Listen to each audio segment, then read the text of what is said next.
Hi, my name is Ashish, and in this video we will see integrate data loss prevention in Microsoft Defender for cloud apps.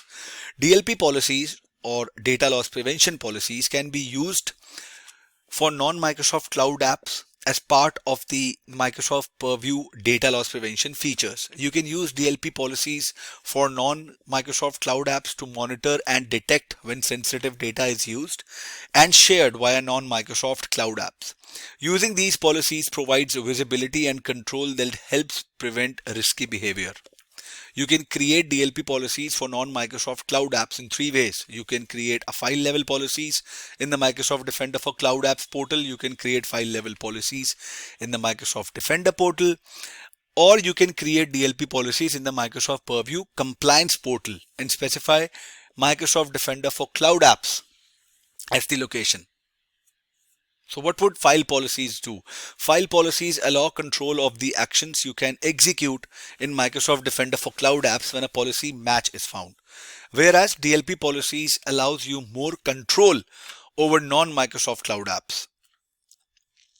So let me just quickly log on to the Cloud App Security portal, or which is Microsoft Defender for Cloud Apps portal, and take it from there.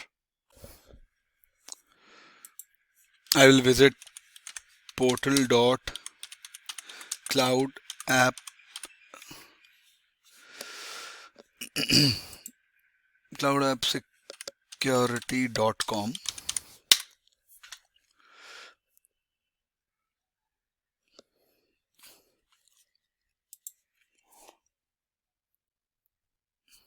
Let it load.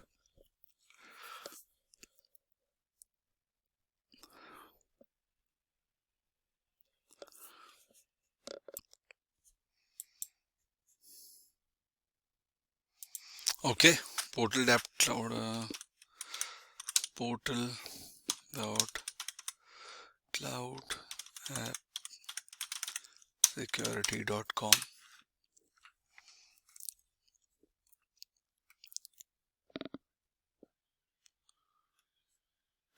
So now when you go to portal.cloudappsecurity.com, it will take you security.microsoft.com.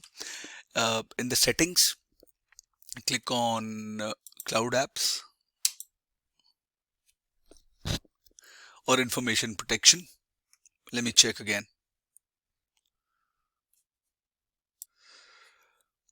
So in here, settings, cloud apps, under information protection, you click on files and you enable file monitoring. This enables to see files in your SaaS apps. You click on save. If you want to monitor Office 365 files, you need to enable it in the Office 365 connector. You click on save.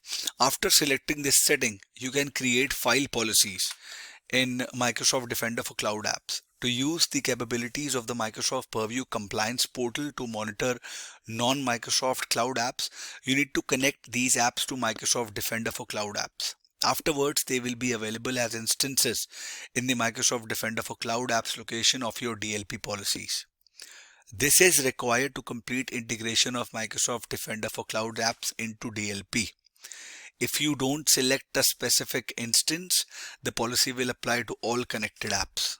So when you create a rule in the DLP policy, you can select an action for non-Microsoft Cloud apps. And to restrict these apps, select restrict third-party apps. You can choose various actions for every supported non-Microsoft Cloud app. For every app, there are different possible actions depending on the Cloud API. I hope this was informative for all of you guys. If you need any further assistance or if you have any further queries, please mention them in the comment section, and I will see you guys in the next video. Thank you. Have a good day.